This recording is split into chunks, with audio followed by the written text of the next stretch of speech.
Bonjour tout le monde, j'espère que vous allez bien.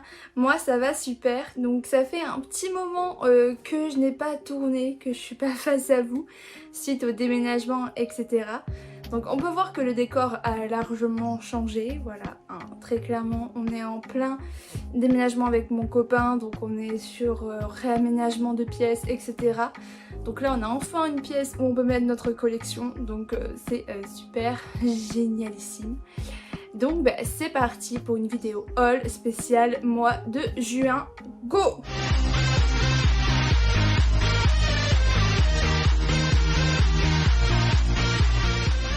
Donc cette petite vidéo, ça fait plaisir de retourner un petit peu, de remontrer un peu mes achats.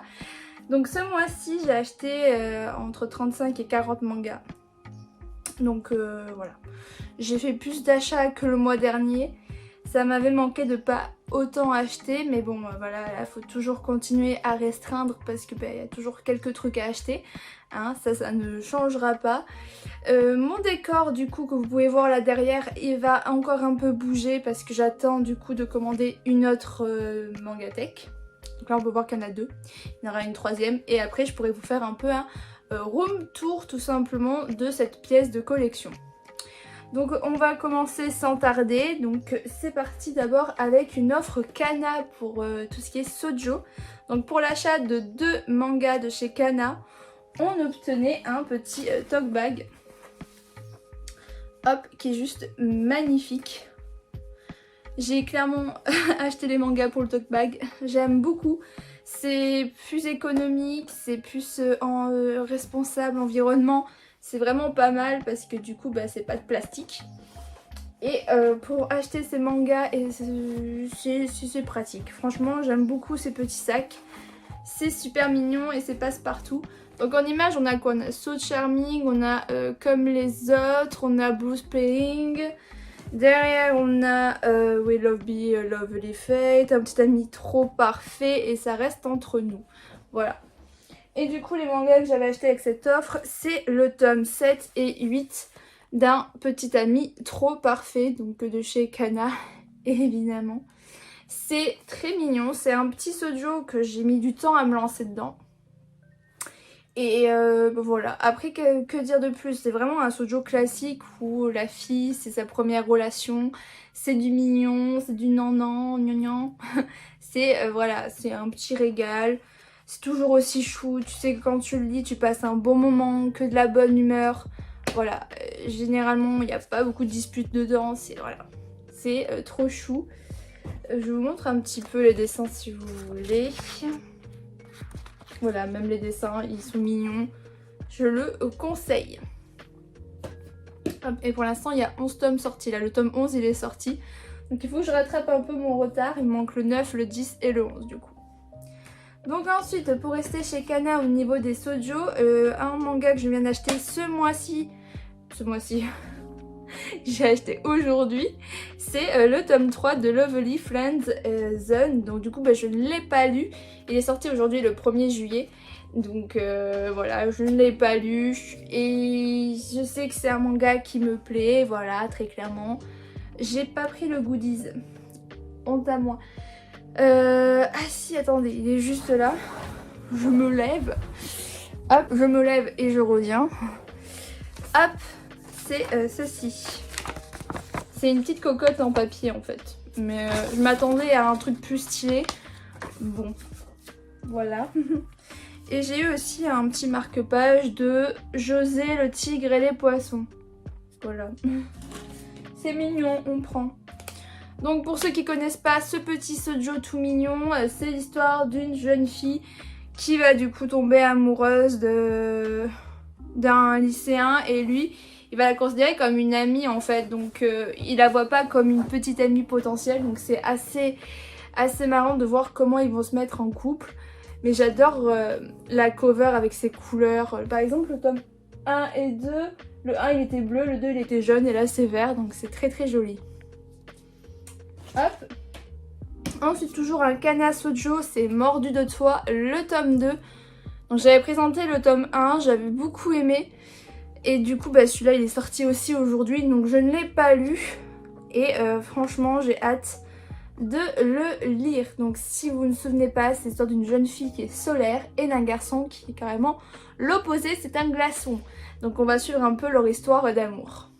Et vraiment c'est très mimi. De toute façon le Kana au niveau shoujo ils font que des trucs mimi moi je trouve personnellement. Ensuite là on va partir chez du Kana un peu dark avec le tome 4 de Togen Aiki. Donc franchement ça n'a rien à voir avec du petit shoujo, pas du tout. Donc là dans ce tome, donc du coup je l'ai lu, on avance toujours au niveau de la bataille et franchement, enfin, je veux dire, enfin le clan Mono, je sais plus quoi là, Monotaro se fait un peu rentrer dedans par le clan des Oni. Enfin Léonie se bouge le cucu parce que j'adore Léonie, j'adore tous les persos qu'il y a dans ce manga. Je déteste le clan Momotaro au Junie. Et du coup, enfin, on voit un peu les choses évoluer et changer la donne. Et ça, c'est bien. On aime. Ensuite, j'ai acheté du coup en tome collector Spice Family, le tome 8. Donc, j'ai récupéré aujourd'hui. Et en fait, j'explique. Ce manga, je le faisais avant, mais je les ai tous revendus pour regarder l'animé. Et je l'ai acheté juste pour le coffret, en fait. Très clairement, le tome 8, je vais le revendre. Parce que je ne le garde pas. Mais j'ai juste acheté pour le coffret et les illustrations qui sont juste ici. Voilà. Je vous en montre quelques-unes. Tac. Tac. Je les trouve magnifiques. Donc c'est juste pour les illustrations que j'ai acheté le tome collector. Et pour la boîte que je trouve juste magnifique. Pour la mettre en décoration. En plus le tome 8, il a même pas de cover spécial. Je suis déçue. Je pensais qu'il aurait quelque chose de différent, mais non, c'est la cover basique. Et en plus, comme c'est écrasé dans ce minuscule truc, elle est toute aplatie, donc c'est pas fou. Mais bon, hein, on fait avec ce qu'on a. Mais en tout cas, voilà, c'est le petit tome 8. Moi, je ne le lirai pas, c'est juste pour avoir le collector, le mettre en décoration et les cartes postales. C'est tout. Et du coup, il était au prix de 15 €. Donc, je trouve que c'est un peu cher quand même. Hein. 15 € pour un coffret collector avec juste un tome dedans. Mais bon, voilà, moi je l'ai acheté parce que je voulais juste la boîte. En gros. Ensuite, un manga que je n'ai pas encore lu, c'est Berserk of Gluttony, le tome 2 de chez Mao. Je n'ai pas encore lu, donc je peux pas vous en dire beaucoup dessus. Mais en tout cas, c'est un manga sur la dark fantasy et c'est vraiment pas mal du tout. Juste, ça met beaucoup de temps à sortir, hein, très clairement. Surtout que le tome 2 a été beaucoup repoussé. Ensuite, un nouveau manga français, voilà, de la maison d'édition du coup Ankama comme Radiant. C'est Reaper, donc je l'ai lu. Et du coup, le tome 2, je ne sais pas quand c'est qu'il sortira, vu que c'est un manga français, ça va prendre beaucoup de temps. Mais sinon, c'est une belle histoire, les dessins sont vraiment très quali. C'est toujours ça que j'ai peur avec le français, de voir des dessins. Mais vraiment, c'est un très bon rendu. Donc, comment expliquer cette histoire? C'est l'histoire du coup d'un jeune garçon qui est un peu en fait à moitié, à moitié humain et à moitié monstre. Je sais plus comment ils appellent les monstres. Les créatures hostiles. Donc du coup ils savent pas trop, voilà, on sait pas trop ce qu'il en est. Et en fait il va voir les Reapers, les derniers survivants humains qui ont été qualifiés et qui ont eu en fait une graine spéciale dans leur corps qui leur permet de se transformer. Bref, c'est parti un peu loin. Mais en gros du coup on peut voir que ce jeune homme va être un élément clé dans la nouvelle situation qu'il y a. Et du coup, normalement, voilà, il y a eu un cataclysme sans précédent et l'air est devenu irrespirable. Et du coup, notre jeune homme, notre jeune héros peut respirer l'air et il n'y a rien qui lui arrive. Donc voilà, il y a plein d'éléments à suivre là-dessus, mais ça a l'air vraiment pas mal du tout, donc je le conseille. Ensuite, hop, je push. Chez Mehan Édition, je n'arriverai jamais à le dire, un petit isekai, c'est le tome 3 de Failure Frame, je ne sais pas comment on le dit. Je ne l'ai toujours pas lu, honte à moi, alors que pourtant c'est un manga qui m'a beaucoup plu, qui m'a beaucoup amusé. C'est du coup un isekai où évidemment la déesse n'est pas gentille avec notre héros. Donc du coup il va se rebeller, donc on va suivre un peu tout ça. Voilà, affaire à suivre. Après nous avons les 2 premiers tomes, toujours de la même maison d'édition, de The One. Donc le tome 1 et le tome 2. Donc là c'est, je sais pas si c'est vraiment considéré comme un shoujo, parce que chez Méan Édition en fait il n'y a pas de... Il n'y a pas de tranche en fait, si c'est un shonen ou un seinen, il n'y a pas vraiment. Donc je ne sais pas comment le qualifier, mais en tout cas normalement c'est un peu une histoire d'amour entre top modèles. Donc on va suivre un peu tout ceci. Et ça se lit, c'est pas mal, après à voir la suite, très clairement. Et aussi il y aura beaucoup de sorties en juillet de cette maison d'édition, plein d'isekai, franchement plein de titres. J'ai juste trop hâte de les lire. Ensuite, chez Soleil Manga, une petite nouveauté seinen, c'est Dead Flag, le tome 1. Donc j'adore la cover, je la trouve magnifique. C'est du coup un survival game sur les pirates. Donc en gros, il y aura tout un lycée qui va être pris dans un sorte de jeu de survie, mais à l'instinct pirate. Donc en gros, il faut que tu te comportes comme un pirate, que tu tues, que tu violes... que tu voles, que tu troques, qu'est-ce qu'il fait d'autre un pirate? Qu'il soit méchant quoi en gros. Il faut qu'il se comporte comme un pirate pour déjà rester en vie, réussir la première épreuve, et etc. Et plus tu as des actes de piraterie élevés, plus tu augmentes dans le classement. Donc on va suivre un peu tout ça. Et franchement c'est pas mal du tout. C'est bien, franchement j'aime beaucoup les survival games quand je commence la série et que j'ai pas à acheter déjà les tomes qui sont sortis. Là au moins je commence celle-ci et vraiment c'est pas mal du tout. Ensuite un petit coup de cœur shoujo parce que en ce moment je suis à fond, mais à fond shoujo. Vraiment genre je peux en bouffer H24, j'aime trop ça. Donc j'ai acheté les 4 premiers tomes de Stray Cat et Ski Lemon. Hop, j'aime trop les couleurs que ça fait en plus, c'est magnifique. Donc le tome 1, le tome 2, c'est magnifique. C'est magnifique. Le 3 et le 4. Donc il y a pour l'instant le tome 5 qui est sorti. Et le tome 6 sera le dernier tome qui sort ce mois-ci. Donc je suis contente, je vais tout me taper d'un coup. Et j'aime vraiment beaucoup, c'est trop mignon, c'est trop chou, c'est un petit shoujo qui fait plaisir. Donc pour raconter un petit peu l'histoire dans les grandes lignes, c'est l'histoire d'une jeune fille qui va avoir un amoureux mais qui ne se sont jamais déclarés l'un à l'autre quand ils étaient petits. Et ce jeune homme va partir à Tokyo, donc ils vont pas se voir. Du coup on va suivre la jeune fille qui va grandir, nanana, nanana. Et elle est dans un petit village loin de Tokyo en gros, elle est dans la campagne. Et il y a une star de télé, un acteur qui va avoir un problème, donc il va se faire un peu virer du showbiz. Et il va partir du coup dans cette campagne, dans cette ville, parce qu'il a la maison de son grand-père là-bas. Donc il va se retrouver là-bas tout seul et il va rencontrer cette jeune fille. Et de là une histoire va se créer un peu entre tous les deux. Donc il y a plein d'événements qui vont se passer, il va devoir retourner dans sa ville pour tourner un film par exemple. Son ami d'enfance à la fille, donc ils étaient amoureux tous les deux, va revenir. Bref voilà, il y a plein de petits éléments qui se mettent en place. Une belle petite histoire toute mignonne. Ensuite chez Nobi, j'ai pris Anne, la maison au pignon vert. C'est vraiment un animé que j'avais adoré quand j'étais petite, que je m'étais refait il y a pas longtemps. Je me suis fait ensuite la série Netflix. Et quand j'ai vu qu'ils faisaient enfin un manga dessus, je me suis dit, bah allez, je l'achète parce que vraiment j'avais beaucoup aimé. Et je voulais voir si la fin était la même que le dessin animé. Et c'est la même, mais en fait comme c'est un tome, bah elle est un peu plus bâclée. Mais les dessins... Je cherche une des beaux dessins. Je veux dire, voilà, genre, les dessins sont magnifiques, c'est super beau. J'aime vraiment beaucoup. Donc ça fait plaisir. Ensuite, j'ai eu du coup le tome 1 offert de Sunka Rock Boshi. Voilà, de Doki Doki. Je l'ai eu offert parce que j'avais acheté plein de tomes dans ma librairie. Du coup ma librairie m'a proposé un tome offert, j'ai fait ok, pas de soucis, je prends, c'est offert.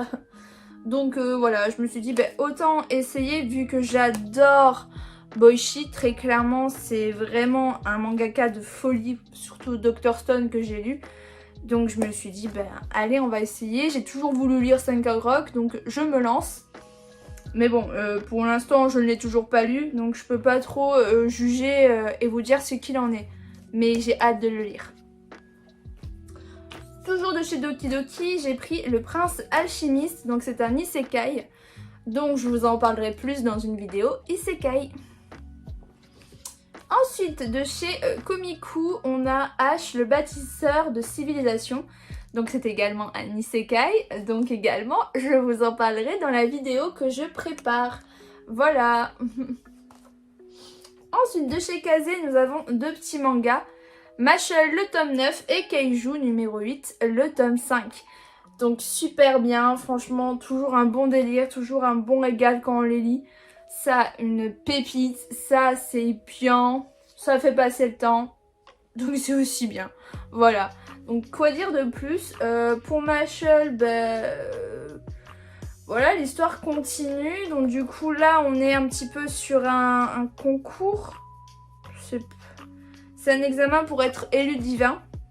Donc on voit un petit peu plus, on va avoir beaucoup de combats. Là pour l'instant on s'est arrêté en fait à un début de combat, tu vois, un début de tension. Donc hâte de savoir la suite. Et Kaiju, c'est pareil. C'est le début d'un combat en fait aussi. Donc je suis en mode qu'est-ce qui va se passer? J'ai très hâte de savoir du coup la suite. Ensuite chez Kiun, on a le tome 12 de mon bébé d'amour de Valkyrie Apocalypse que j'adore. Et la fin de ce tome était waouh. Et je veux trop savoir la suite. Et je veux trop, mais trop. Voilà, c'est bon, j'ai assez dit, merci. Bouddha, je l'aime trop, voilà, là c'est le combat entre Bouddha et le dieu, je sais même pas qu'est-ce qu'il est censé être comme dieu. Mais en tout cas, là, ça a un peu évolué. Ce dieu qui ne fait que souffrir de la joie des autres, on va dire, un peu comme ça, il est en train de redevenir gentil. Et là, aux deux dernières pages, genre 5 des dernières pages, il se passe un truc. Le démon, le dieu ne supporte pas le machin. Et il se transforme en un sorte de mec badass. Et tu te fais merde, Bouddha, tu vas te faire détruire mon coco. Et j'ai trop peur pour Bouddha. Et du coup, je veux trop le tome 13. Oui, le tome 13, je le veux vite. Bien, suivant. Le premier tome de Clévatès de chez Kiun. Donc, je peux pas trop dire parce que je l'ai toujours pas lu.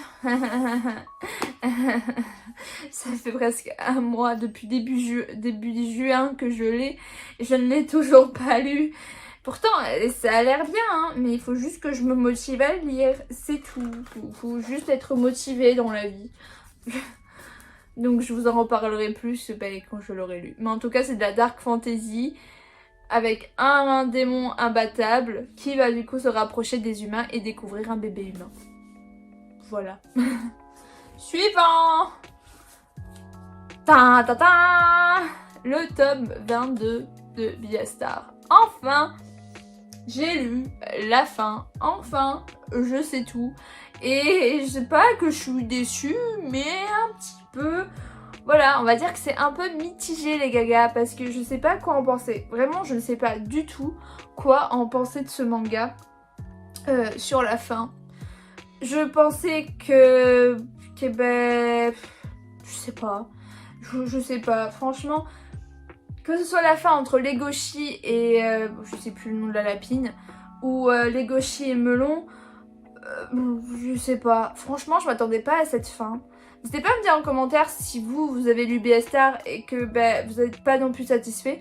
Parce que je m'attendais pas à ça en fait. Je m'attendais pas à un happy end aussi fou. Genre Melon il est en prison.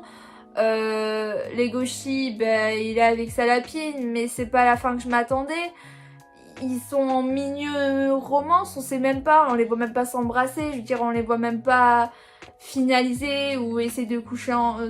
bref, vous m'avez compris.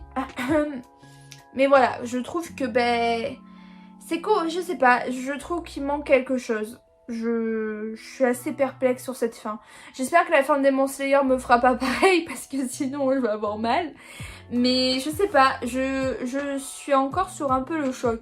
Vraiment le tome 21 et 22 je les ai lus mais je les ai même pas lus en entier. Genre j'ai feuilleté les pages parce que j'étais pas dedans. Hein. Franchement ça m'a pas transcendé de fou. Donc bon...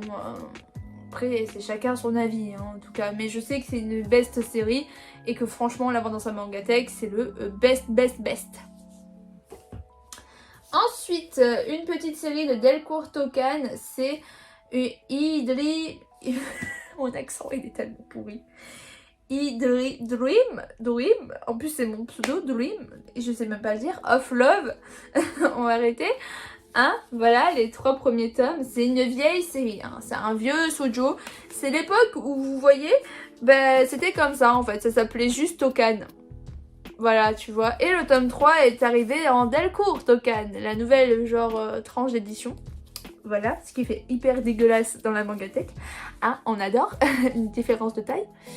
Donc du coup, si vous ne connaissez pas, c'est l'histoire d'une jeune femme qui, en fait, sa vie elle est pourrie. Hein. Très clairement, elle a 32 ans, elle est toujours vierge, elle est pas mariée, elle a pas un travail de folie. Voilà, bref, elle prend pas soin d'elle, genre... Voilà, c'est un peu du SOS Love. Et du coup, elle va tomber sur un de ses anciens amis du collège, il me semble, qui en fait est un peu un chercheur et qui travaille sur des pilules de croissance. En gros des pilules qui vont te faire redevenir à l'âge de 15 ans. Et bim, elle va les prendre et du coup redevenir une jeune petite fille. Et du coup elle va devenir chanteuse, modèle, etc. Et du coup on va la suivre dans ses aventures. Le problème, c'est que c'est une histoire d'amour, certes, mais là ça part un peu dans le caca, un peu dans le flou. Parce qu'elle est amoureuse, elle, de son ancien camarade de classe quand elle était au collège, qu'elle a revu adulte, et ça a l'air de matcher entre eux. Mais pourtant, quand elle se retransforme en elle jeune, elle est en couple avec une jeune star, que surtout elle n'aime pas. C'est juste pour être en couple, parce que le mec il dit ouais je suis amoureux de toi. Elle lui dit ok, mais... C'est bizarre, je trouve ça bizarre, parce que de base, dans son corps, elle a quand même 35 ans, je crois. Donc, 31 ans, elle a. C'est bizarre quand même. La fille, elle a 31 ans, elle est en couple avec un gamin de 15 ans, elle est en kiff sur son crush adulte. Bref, c'est une histoire un peu farfelue, mais voilà, je lirai la suite et je verrai ce que j'en pense, mais c'est un peu farfelu. Je sais même pas si elle arrive à suivre ces trucs, c'est assez compliqué. Ensuite, toujours chez Delcourt Tokan, du coup un manga que j'ai pas pu vous montrer parce que j'avais oublié de le prendre avec moi lors du mois de mai. Mais c'est l'extraordinaire apothicaire, du coup le tome 1. Un isekai que je vous parlerai plus en détail dans ma vidéo isekai. Mais en tout cas il y a un animé dessus que j'ai tout vu et que j'ai surkiffé grave. Ensuite, nouveauté, c'est Mon destin entre les mains des femmes. C'était également un isekai. Et comme on peut le voir là, il est disponible sur Crunchyroll. Et en fait, moi, je l'ai vu sur Crunchyroll. Et je me suis dit, waouh, cet animé, il est trop bien et tout, balala. Et je vois sur Manga Collect, c'est ça le nom. Je regarde à chaque fois mes sorties et je vois cette nouveauté. Je me dis, oh, mais tiens, ça a l'air trop cool. Je lis le résumé en plus. Hein. Je me dis, mais ouais, c'est trop bien. Et au moment où je regarde un peu les achats que je dois faire, je vois le manga, je le regarde et je me dis mais c'est bizarre, ça me fait penser à quelque chose. Et je regarde les avis qu'il y a et tout un petit peu, voilà, je regarde, je m'informe. Et je vois qu'ils disent de l'animé nanana. Et je fais mais je suis concombre quand même. J'ai vu l'animé, je surkiffe l'animé. Et j'avais pas fait la référence du manga. Donc voilà, donc maintenant je suis le manga et j'ai arrêté de regarder l'animé. Voilà ma vie, hein. Allez, il reste encore une petite pile et on a fini. Maintenant c'est que du Pika. Et j'ai beaucoup craqué au niveau Pika. Déjà le tome 8 de Blue Lock Collector, voilà, très belle couverture, la cover magnifique. très très beau. Je ne l'ai pas lu, pourquoi je ne l'ai pas lu je ne sais même pas. Mais en tout cas ça a l'air juste trop bien et je veux savoir le match qui oppose tous mes chouchous limite en fait. Ça me fait mal au cœur. Mais voilà. Donc j'ai très très hâte d'en savoir plus. Blue Lock, ma vie. J'ai trop hâte que l'anime sorte. Du coup un autre manga de chez Pika que j'ai pas pu vous montrer, c'est Le Roi Démon, moi et nos 10 enfants. C'est tellement mignon, tellement cute, tellement chou.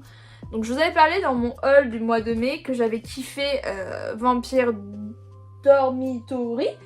Et je vous avais dit vite fait cette histoire là. Donc c'est un isekai, donc je vous en parlerai plus dans ma vidéo. Isekai, c'est bien, vous suivez MDR. Mais voilà, je vous montre un petit peu des magnifiques dessins. C'est juste trop mignon. C'est trop chou. Et là, il faut que je trouve la scène. Attends, elle est où la scène? Attendez. Voilà. Genre, là, elle est enceinte. Voilà, d'accord. Et là, elle est enceinte. Et boum, elle sort un œuf. Tata! Ça m'a fumé. ça m'a fumé de voir un œuf. Bien, passons. Toilette Bunanako Kun, le tome 0 que je n'ai pas encore lu. Parce que généralement les tomes 0 je les lis pas. Parce que pour moi je trouve ça inutile vu que c'était avant. Et ça c'est surtout l'excuse bidon parce que j'ai 1 milliard de mangas à lire. Oui, également oui. Donc voilà le tome 0. Ensuite, petite nouveauté, Love and Lee. Le tome 1, 2 et 3 que j'ai trouvé sur Vinted. Et en fait, je ne savais pas, mais je me suis dit c'est bon, j'ai commencé cette série, c'est trop bien, elle est toujours en vente. Ben non, elle est plus en vente. Elle est devenue non commercialisée de mes fesses. Donc le tome 4, je vois les prix, je vois 20, 30 euros. Je fais oh non, ça va recommencer comme la courtisane des dos. Super. Donc du coup, ben, j'ai réussi à avoir une offre sur Vinted à 8 euros le tome. Donc bien sûr, j'ai foncé dedans. Et du coup, ben, j'attends le tome 4. Et après, les autres tomes, ils sont faciles à trouver, sauf le tome 8. Donc bon. Après, apparemment, Pika va relancer du coup des réimpressions. Donc j'espère vraiment qu'il va relancer Lovely. Puis voilà, hein, tout simplement. Donc si vous ne connaissez pas ce petit manga, c'est du coup une histoire vraiment qui m'avait beaucoup intéressée. J'avais vu l'animé. Mais l'animé n'est pas adapté en entier, donc c'est pour ça que j'achète le manga. Et ils sont malins. Donc, revenons à nos moutons. C'est du coup la société qui va gérer les relations amoureuses. Ça, c'est génial quand même, n'empêche le procédé. En gros, dès l'âge de 16 ans, il me semble, tu reçois un avis du gouvernement qui te dit bah, tu vas épouser cette personne. Cette personne t'est destinée en fait, tout simplement grâce à la technologie, la science, etc., etc., l'ADN. Bref, ils ont fait plein de tests, de recherches et tout. Et du coup, bah, ils te trouvent la personne idéale et tu dois l'épouser. T'as pas le choix en fait. Si tu l'épouses pas, t'es un hors-la-loi. Donc, autant l'épouser. Hein. Et du coup, bah, on va suivre l'histoire de notre jeune héros qui est... Non, c'est même pas lui, je l'ai pas en cover. Qui va du coup, qui est amoureux de cette jeune fille. Et il va se rendre compte bah, que non, c'est pas elle qui a été choisie, c'est... Oh, je l'ai là. C'est la jolie petite blonde, voilà. Donc il va y avoir un peu une sorte de triangle amoureux entre les trois. Donc on va suivre un petit peu tout ça. Et franchement j'avais bien kiffé. Donc j'ai hâte de lire la suite. Ensuite maintenant on passe chez du Shoujo Pika. Où j'ai bien craqué mon slip. Hein. Donc là le tome 9 de Piège Charmel. Donc toujours la suite. Toujours aussi bien. Après j'espère que ça va pas durer très longtemps. Parce qu'à un moment donné on a vu, on a revu. Là le seul truc qui manque c'est qu'elle tombe enceinte. Et qu'elle a accompli enfin toutes ses tâches de femme. Mais bon, quand je dis ça, c'est que dans ce manga, en gros, c'est ça. Alors, ses parents, ils veulent qu'elle soit mariée. Qu'à 30 ans, elle est mariée, qu'elle a un enfant et tout. Donc, dans cette logique-là, elle est mariée, il manque plus qu'elle ait l'enfant. Parce qu'ils se sont mariés, elle a la lune de miel, et ils habitent ensemble. Non, ils habitent pas ensemble, en fait. Oui, dans ce manga-là, il manque le fait que ils rehabitent ensemble, que l'autre ne soit plus à Tokyo, qu'ils reviennent au même endroit, et que voilà. Ouais, il manque juste ça dans le manga. Et après, ce sera un happy end. Ensuite, j'ai acheté la suite de We must never fail in love. On peut pas parler français, toujours des titres en anglais. Voilà. Histoire mignonne, ça avance un petit peu au niveau de la relation du frère et de la sœur, sans lien de sang bien sûr, je précise, ce n'est pas vraiment de l'inceste. Mais voilà. Ensuite une nouveauté, Épouse-moi Atsumori, le tome 1. Très mignonne l'histoire, donc c'est l'histoire d'une jeune fille qui a une famille un peu chiante qui lui dit en gros tu dois te marier avec machin, tu vas faire des études de ça, de ci, nana. Donc en gros il lui contrôle sa vie et elle ne supporte plus ça. Et elle avait rencontré un jeune garçon qui lui avait dit ben moi je t'épouse, y a pas de souci, moi je m'enfuirai avec toi. Donc la meuf se casse à Tokyo, le rejoint et voilà, on verra ce que l'avenir leur réserve. Ensuite j'ai craqué pour une série, tiens donc. C'est He Fell in Love After School. J'ai pris les 3 premiers tomes. Au début j'ai acheté le tome 1, je l'ai lu. J'ai acheté le tome 2, je l'ai lu. Et là j'ai pris le 3, je ne l'ai pas encore lu. Voilà, mais je vous les montre. Je trouve que les covers sont juste magnifiques. Donc ça c'est l'histoire d'une jeune fille qui est manager dans un club de volley. Et du coup bah, on va suivre un petit peu ses histoires d'amour, le volley, vie de lycéenne. Classique, mais c'est très mignon. Et pour finir, nous avons les 2 tomes, donc série finie de Une si belle couleur. C'est un shoujo que je voulais acheter depuis un long moment et je surveillais en fait les offres Vinted. Et là j'ai eu les 2 pour 8 €, tout inclus, donc bah, j'ai sauté dessus et je les ai pris. Et c'est trop mignon, c'est vraiment trop chou, je suis trop contente d'avoir acheté. Donc c'est l'histoire d'une jeune fille qui a eu des problèmes à cause d'un professeur qui l'a embrassée et qui a bien sûr évidemment mis la faute sur la gamine, la pauvre. Donc du coup bah, elle se fait harceler en guillemets, personne ne lui parle, elle est toute seule, limite elle s'efface. Et t'as un jeune homme qui arrive dans le lycée, qui est nouveau et qui va du coup s'intéresser à elle et va tout faire pour qu'elle puisse retrouver un peu bah, comment elle était avant. Et on va suivre du coup leur histoire d'amour et vraiment c'est incroyable. Voilà, ben j'ai enfin fini, c'était très long. Donc j'espère que cette vidéo vous aura plu. Moi en tout cas ça m'a fait plaisir de revenir. Et la prochaine vidéo ce sera un isekai. Allez, bye!